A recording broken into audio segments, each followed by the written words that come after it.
You ask Tiger to solve. This deals with linear equations with one unknown. The final result is x equals -1. Let's solve it step by step. Simplify the expression. Group like terms. Simplify the arithmetic.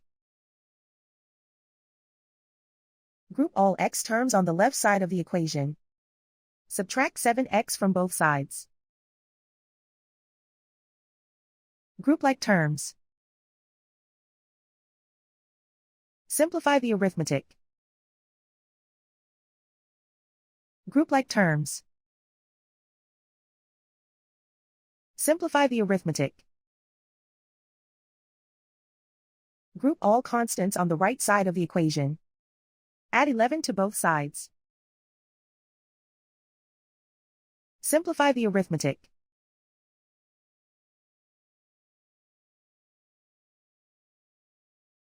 Isolate the x. Divide both sides by -6. Cancel out the negatives. Simplify the fraction.